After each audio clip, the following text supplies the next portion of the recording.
First Contact and Deception.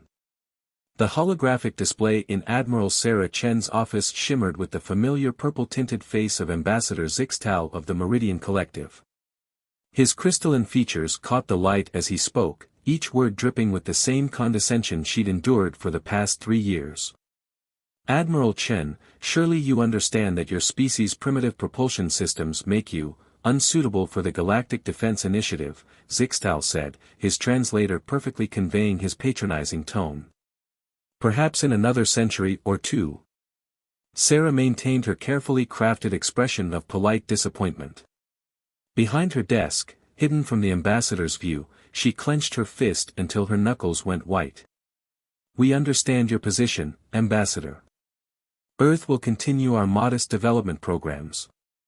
The moment the transmission ended, Sarah's composed facade crumbled. She tapped her neural interface, establishing a secure connection to the quantum development facility buried 2 kilometers beneath Europa's ice. Dr. Marcus? Show me today's test results.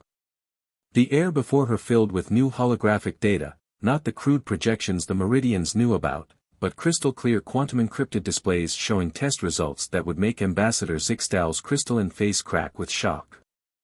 Phase Test 17 successful, Admiral, Dr. Elena Marcus reported, her excitement barely contained. The quantum displacement drive achieved stable matter transmission across 3.2 astronomical units. We're ready for full implementation on the Hyperion. Sarah allowed herself a small smile.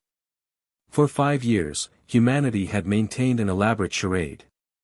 While the Meridians watched Earth's primitive space program with amusement, the real work happened in secret facilities across the solar system. The Hyperion, humanity's first quantum phase warship, was nearly complete. The Meridians still have no idea? Elena asked. None. Their monitoring systems are exactly where we want them, focused on our decoy programs. They're so convinced of their superiority that they're blind to anything that doesn't fit their preconceptions. Sarah pulled up the classified feeds from the shipyard hidden within series. The Hyperion was a masterpiece of human ingenuity, a warship that could phase through solid matter, appear in multiple locations simultaneously, and traverse vast distances instantly through quantum displacement.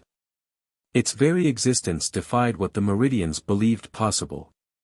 Time estimate until completion? Sarah asked. 3 weeks, Elena replied. We've solved the final stability issues with the quantum core. The ship can now maintain phase state for up to 72 hours. Sarah nodded, studying the latest simulation data. The Meridians had ruled space for millennia, their crystalline technology the envy of 100 species. They'd arrived at Earth expecting to find another primitive civilization to guide, meaning control and exploit. Instead, they'd unknowingly discovered humanity at a crucial turning point. First contact with the Meridians had come just months after Dr. Marcus's breakthrough in quantum physics. While the aliens lectured humanity about basic spaceflight, Earth scientists were already rewriting the rules of reality. The Meridians' patronizing attitude had proved useful, giving humanity time to develop in secret. Begin final preparation sequence, Sarah ordered. And Elena? Make sure our public channels keep broadcasting the usual chatter about our struggling antimatter containment tests. Of course, Admiral. The Meridians monitoring those feeds must be very amused by our apparent failures. Sarah opened a secure channel to General Rivera at Luna Command. Status of Operation Revelation. On schedule, Rivera replied. The Meridian Defense Fleet will arrive for their annual inspection of Earth's space capabilities in 26 days. Their entire command structure will be present, exactly as planned. Perfect timing, Sarah said. The Hyperion will be ready. Time to show them exactly what humanity is capable of. She pulled up the classified psychological analysis of Meridian culture. Their society was built on technological superiority, it was the foundation of their authority in the galaxy. The revelation that humans had not only caught up but surpassed them would shake their civilization to its core. A priority alert flashed across her display. The Meridian Science Council was requesting permission to send observers to Earth's primitive antimatter research facilities. Sarah authorized the request immediately. Let them come. Let them see exactly what humanity wanted them to see. In her private moments, Sarah sometimes felt a twinge of guilt about the deception. But she remembered the reports of other civilizations that had been more open with the Meridians, worlds now reduced to client states, their resources extracted to feed the collective's endless expansion. The Hyperion wasn't just a warship. It was humanity's guarantee of independence, a declaration that Earth wouldn't follow the same path as countless others. The Meridians were about to learn that underestimating humanity was the greatest mistake they'd ever made. Sarah checked the countdown clock on her display. 3 weeks until the Hyperion's completion. 4 weeks until the Meridian inspection fleet arrived. 4 weeks and 1 day until Operation Revelation began. Humanity had spent 5 years pretending to be primitive. They had endured the Meridian's condescension, their helpful interference, their thinly veiled attempts at manipulation. Soon, very soon, the masquerade would end. And Sarah Chen would be there to see the look on Ambassador Zixtal's face when he realized that while the Meridians had been looking down on humanity, humanity had been looking beyond the impossible. Project Aurora. Deep beneath Europa's icy surface, Dr. Elena Marcus watched as the quantum core pulsed with otherworldly light. The massive chamber housing Project Aurora's primary research facility thrummed with power as scientists and engineers made final adjustments to their prototype systems. Core stability at 98%, announced Dr. James Chen, his voice echoing through the facility's curved walls. Quantum field harmonics are perfectly aligned. Elena moved closer to the observation window, her breath fogging the reinforced glass. The quantum core, humanity's greatest scientific achievement, looked deceptively simple, a sphere of pure energy suspended in a magnetic field, its surface rippling like liquid starlight. "Show me the latest phase test results," she called out. The facility's AI responded instantly, projecting detailed holographic data across the window. The numbers confirmed what they'd all hoped: they had finally mastered quantum displacement technology. While the Meridians patrolled Earth's orbit, humanity had been busy. Project Aurora wasn't just about building a single warship, it was about fundamentally changing humanity's place in the universe. The Hyperion was simply the first step. "Dr. Marcus," a voice called from behind her. She turned to see Captain Michael Santos, the Hyperion's designated commander, approaching with quick strides. "The installation team reports the quantum core replica is ready for installation." Elena nodded. The Hyperion actually contained 3 quantum cores, 2 decoys that the Meridian sensors might detect, and the real one hidden behind layers of quantum shielding. "Any issues with the shielding matrix?" "None," Michael replied. "The metamaterials are performing exactly as designed. As far as any conventional sensors are concerned, the Hyperion looks like a slightly advanced but ultimately unremarkable warship." Elena pulled up the classified schematics of the Hyperion's true capabilities. The ship could not only phase through solid matter but could also split into multiple quantum states, each one fully real and capable of independent action.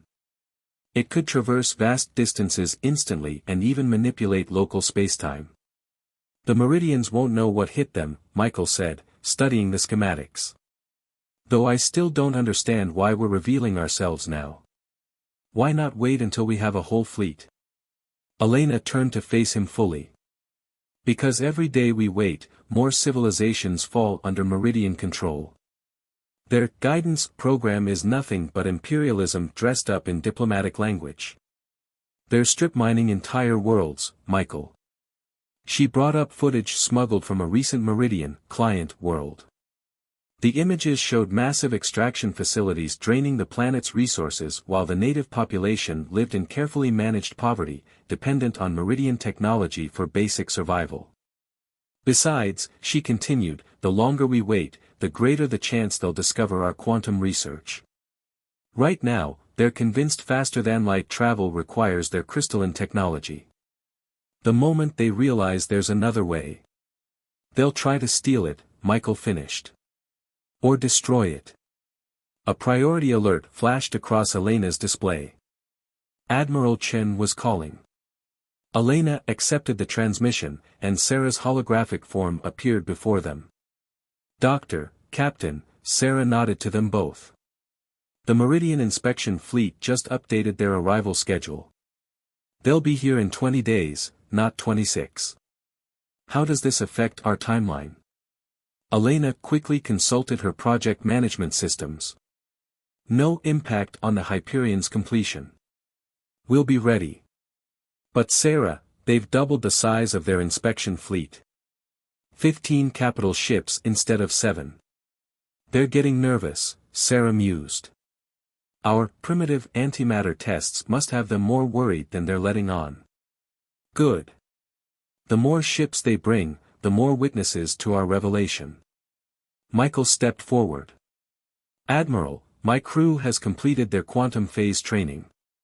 We're ready whenever the Hyperion is. Excellent. Because I've just received word that Ambassador Zixtal himself will be leading the inspection. Apparently, our recent failures have him concerned about our species' potential for advancement. Elena couldn't help but smile. Zixtal had been the most condescending of all the Meridian officials, constantly reminding humanity of their limited understanding of advanced physics. His presence would make Operation Revelation even more satisfying. Final system check begins tomorrow, Elena reported. We'll start installing the real quantum core in 3 days. After that, we'll need a week for integration testing and 2 days for crew familiarization. Sarah nodded. Perfect timing. Keep me updated on any anomalies, no matter how small. We only get one chance to do this right. After the Admiral's hologram faded, Elena turned back to the quantum core chamber. Years of work, billions in secret funding, and the combined efforts of Earth's greatest minds had led to this moment. They had achieved what the Meridians thought impossible, and they'd done it while maintaining a facade of technological inferiority. You know, Michael said quietly, my grandfather used to tell me stories about humanity reaching the stars. He always said we'd do it our own way, not following anyone else's path. Elena watched the quantum core pulse with its ethereal light. He was right. The Meridians think they're the pinnacle of technological achievement, but they stopped looking for new possibilities centuries ago. Humanity never stops dreaming, never stops pushing boundaries. In 20 days, those dreams would reshape the balance of power in the galaxy. Elena just hoped the Meridians were ready for the wake-up call they were about to receive. The demonstration. Commander Michael Santos stood on the bridge of the Hyperion, watching the massive Meridian inspection fleet appear through Earth's quantum detection grid. Their crystalline ships sparkled like diamonds against the black of space, beautiful but ultimately predictable in their arrogance. All stations report ready, First Officer Jennifer Patel announced from her station. Quantum core is stable and phase systems are green across the board. Michael nodded, keeping his expression neutral as Ambassador Zixtal's transmission came through. The Meridian's crystalline features filled the main viewscreen, his natural bioluminescence pulsing with what Michael had learned was barely concealed condescension. Captain Santos, Zixtal said, we're detecting some interesting energy signatures from your vessel. Nothing dangerous, I trust. We wouldn't want any unfortunate accidents during the inspection. Just our latest attempts at antimatter containment, Ambassador, Michael replied, playing his role perfectly. We're quite proud of the progress we've made. Ah yes, your antimatter experiments. Fascinating how you humans persist with such primitive approaches. Zixtal's translator couldn't quite hide his amusement. We'll begin our inspection shortly. Please power down all systems except life support. Michael exchanged a quick glance with Admiral Chen, who stood quietly at the back of the bridge. She gave an almost imperceptible nod. Actually, Ambassador, we have something else planned for today's demonstration. Before Zixtal could respond, Michael sent the signal. Deep within the Hyperion's quantum-shielded core, Dr. Marcus initiated the sequence they'd practiced countless times. Quantum displacement drive engaging, Jennifer reported calmly. Phase systems online. The Meridian ambassador's expression shifted from confusion to shock as the Hyperion simply vanished from space. Not with the flashy crystalline jump effect of Meridian ships, but with a subtle ripple that barely disturbed the fabric of reality. What is this? Zixtal demanded. Where did they go? His answer came as the Hyperion reappeared simultaneously in 3 locations around the Meridian fleet, each copy as solid and real as the original. The quantum core hummed with power as it maintained multiple quantum states, defying everything the Meridians believed possible.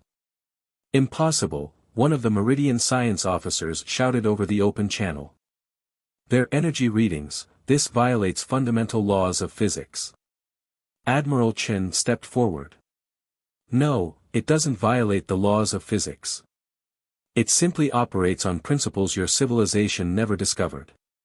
While you were busy telling us how primitive we were, humanity was looking beyond the boundaries of conventional science.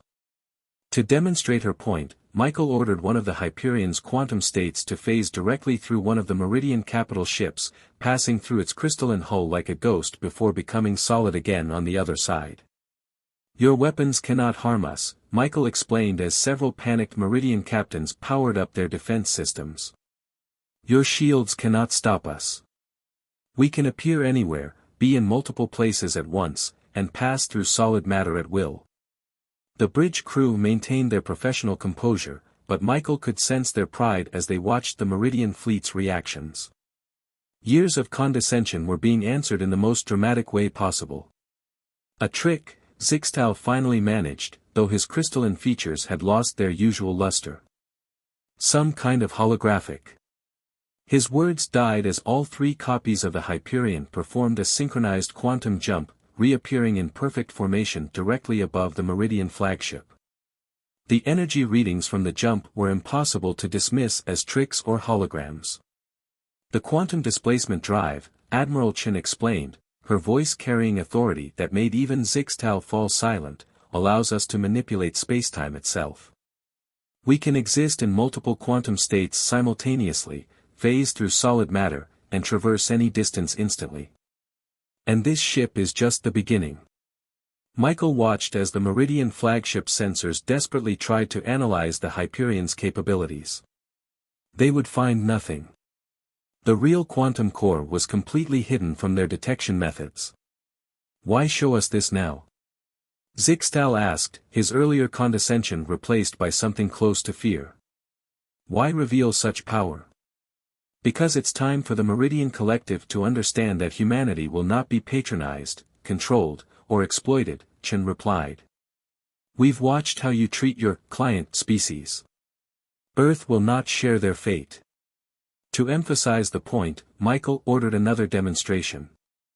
The 3 quantum states of the Hyperion merged back into one, passing through the entire Meridian fleet as they did so, proving that no formation, no defense, could stop them. We don't want conflict, Michael added, seeing the fear in the Meridian officers' faces. But we will no longer pretend to be less than we are. Humanity is ready to join the galactic community, as equals, not subordinates. The silence that followed was profound. On screens throughout the Hyperion, the crew could see Meridian officers frantically consulting their databases, their sensors, their scientific texts, trying to understand how humans had achieved what their civilization had thought impossible. The collective will need to reevaluate its position regarding Earth, Zixtal finally said, his natural glow dimmed to almost nothing. Perhaps we have been hasty in our judgments. Admiral Chen smiled. We look forward to beginning new negotiations, Ambassador. On equal terms this time. As the Meridian fleet hung motionless in space, still processing what they'd witnessed, Michael couldn't help but feel a sense of pride. Humanity had just changed the balance of power in the galaxy, not through violence or threats, but through innovation and determination. The age of Meridian superiority was over. The age of human quantum supremacy had begun. Power shift. The Grand Council chamber of the Meridian Collective buzzed with chaos. Hundreds of crystalline beings, their bodies glowing with agitation, argued in a cacophony of light and sound. At the center of the chamber, Ambassador Zixtal faced the High Council, his usual luminescence dimmed by exhaustion. "Play the recording again," ordered High Counselor Vextera, her crystalline form pulsing with deep purple bands of concern. The holographic display activated, showing the Hyperion's impossible demonstration for the 100th time.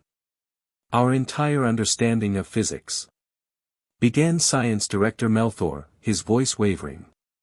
3 centuries of assumed superiority, and these humans simply ignored what we thought were universal laws. In Earth orbit, Admiral Sarah Chen watched the political chaos unfold through quantum-encrypted feeds. The Hyperion's revelation had sent shockwaves through the Meridian Empire, triggering a crisis of confidence that threatened to reshape their entire civilization.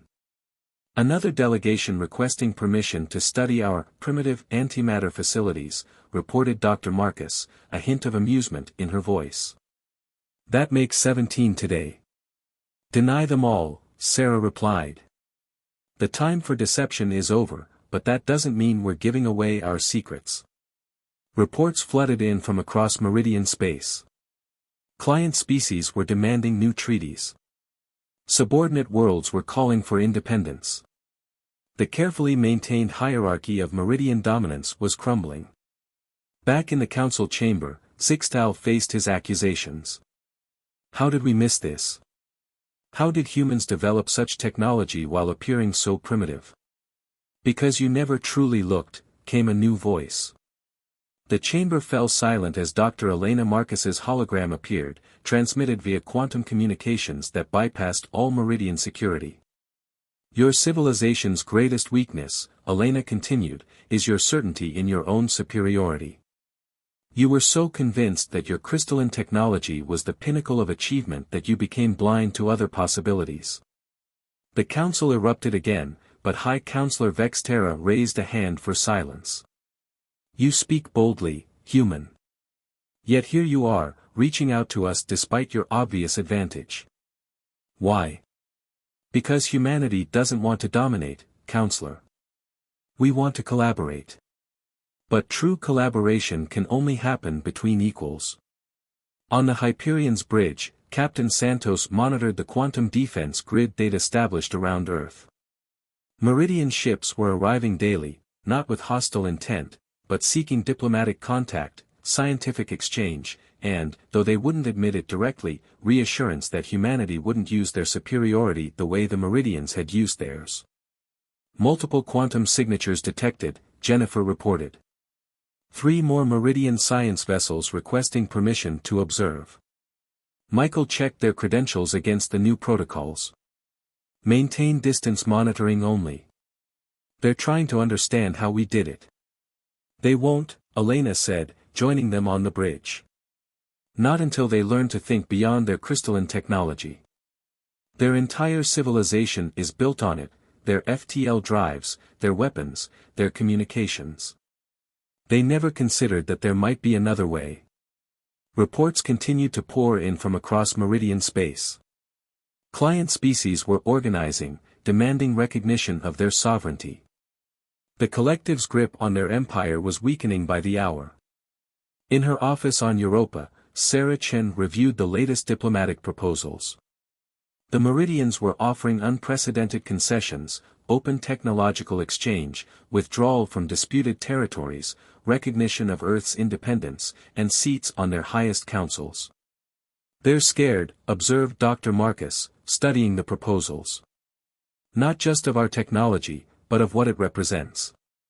We've shattered their worldview." Sarah nodded. "Fear can be dangerous. We need to help them transition to a new paradigm before their empire tears itself apart." The quantum communications array lit up with another priority signal. High Counselor Vextera herself was requesting a private audience. Admiral Chen, the counselor's crystalline form shimmered with formal patterns of respect, a stark change from the condescension of weeks past. We find ourselves at a crossroads. The collective requires guidance. You mean you need help preventing a complete collapse of your authority? Sarah replied calmly. Yes, Vexterra admitted, her glow dimming further. Our client species are in revolt. Our own people are questioning everything we've built. We need humanity's help. It was the moment Sarah had been waiting for. The collective doesn't need to fall, counselor. It needs to evolve.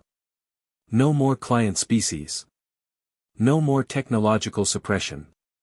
No more guidance that's really just control. And if we agree? If we transform the collective into what you envision? Then humanity will help you build something better. A true alliance of equals, where every species can develop according to their own path. As the counselor's hologram faded, Sarah turned to Elena. Begin preparation for Phase 2. It's time to show them that quantum displacement is just the beginning of what humanity has discovered. The power shift was happening faster than anyone had predicted. The age of meridian dominance was ending not with a war, but with a revelation that would reshape the galaxy forever. New Dawn. 1 year after the Hyperion's revelation, the Sol system buzzed with activity. Ships of various species, Meridian, Axloth, Ven, and dozens more formerly suppressed civilizations, moved freely through space, their designs reflecting newfound technological independence. Admiral Sarah Chin stood in the observation dome of the Quantum Development Center on Mars, watching as the first joint human Meridian research vessel prepared for its maiden voyage. The ship was a stunning hybrid of quantum and crystalline technology, representing something entirely new in the galaxy. Hard to believe it's only been a year, Dr. Elena Marcus said, joining her at the window. Sometimes I forget what it was like before, all the hiding, the pretending. Below them, former Meridian Science Director Melthor worked alongside human scientists, his crystalline form glowing with genuine enthusiasm as they refined a new quantum crystal matrix. The change in him was remarkable. Gone was the patronizing superior, replaced by a passionate collaborator. Status report from the outer colonies, Captain Santos called from his station. The last Meridian guidance facilities have been converted to open research centers. Every former client species now has full access to both quantum and crystalline tech development. Sarah nodded, studying the latest data from across the reformed collective space. The transition hadn't been entirely smooth, centuries of hierarchical control didn't disappear overnight. But the changes were real and lasting. Ambassador Zixtal's ship is approaching, Jennifer Patel announced. He's here for the council inauguration. Sarah allowed herself a small smile. Zixtal, once the embodiment of Meridian condescension, had become one of the strongest advocates for reform. His own transformation reflected the broader changes in Meridian society. The new Galactic Council chamber, built jointly by human and alien engineers, represented everything they'd achieved. It was a perfect blend of technologies, quantum fields interwoven with crystalline structures, creating spaces that existed simultaneously in multiple realities. They're ready for us, Elena said, checking her quantum comm. The first session of the new council is about to begin. As they made their way to the chamber, Sarah reflected on the year's achievements. The Hyperion's revelation had catalyzed more than just political change, it had triggered a renaissance of scientific and cultural exchange. Species that had been trapped in Meridian technological dependency were now developing their own unique approaches to space travel, energy production, and civilization itself. The council chamber filled with representatives from 27 species, each now free to pursue their own path while contributing to the greater whole. Zixtal, serving as the Meridian representative, caught Sarah's eye and nodded respectfully. This council stands as proof, he began, his translator conveying genuine emotion, that the greatest achievements come not from dominance, but from collaboration. 1 year ago, humanity showed us that our certainty in our own superiority had become our greatest weakness. Sarah took her place at the human delegation station, noting how the chamber itself symbolized their new relationship. Quantum fields allowed instant translation and perfect communication between all species, while crystalline technology created shared spaces that adapted to each species' needs. The quantum revolution, Elena added, addressing the council, was never just about technology. It was about breaking free from assumed limitations, both physical and social. Every species here has something unique to contribute, perspectives that might unlock new possibilities we haven't even imagined. Reports from across known space supported her words. The Axloth had combined quantum principles with their biological technology, creating living ships that could phase between realities. The Ven had integrated crystalline matrices with quantum fields, developing new forms of faster-than-light travel. Our latest joint project is ready for unveiling, Sarah announced, bringing up a holographic display. The first quantum crystal hybrid network, allowing instantaneous communication and transportation across the entire known galaxy. Built not by one species imposing its will, but by all of us working together. The network was a perfect symbol of their new reality, meridian crystals channeling human quantum fields, enhanced by Axloth biotech and Ven energy systems. No single species could have created it alone. As the council session proceeded, Sarah received a private message from Admiral Chen. The quantum detection grid had picked up signals from beyond known space, signs of new civilizations, new possibilities, new challenges to face together. We're ready to begin deep space exploration, Sarah told the council.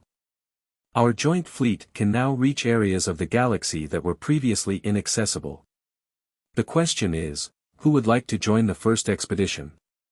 The enthusiasm in the chamber was unanimous. Species that had once been locked in hierarchical relationships now prepared to explore the unknown as equals. The Hyperion, now joined by ships of various designs and origins, would lead the way. A year ago, Zixtal reflected as the session ended, I thought I knew the limits of possibility. Humanity taught us that there are no limits, only the ones we create in our minds. Sarah watched as the representatives mingled freely, sharing ideas and plans. The galaxy had changed forever, not through war or conquest, but through humanity's determination to find its own path. They had created something unprecedented, a true community of equals, bound together by shared curiosity and mutual respect. As she looked out at the stars through the quantum crystal windows, Sarah knew that this was just the beginning. The age of exploration, real exploration, unfettered by artificial hierarchies, was finally beginning. Humanity had changed the galaxy by refusing to accept limitations. Now, together with their former overseers and new allies, they would discover what other impossible things awaited them among the stars.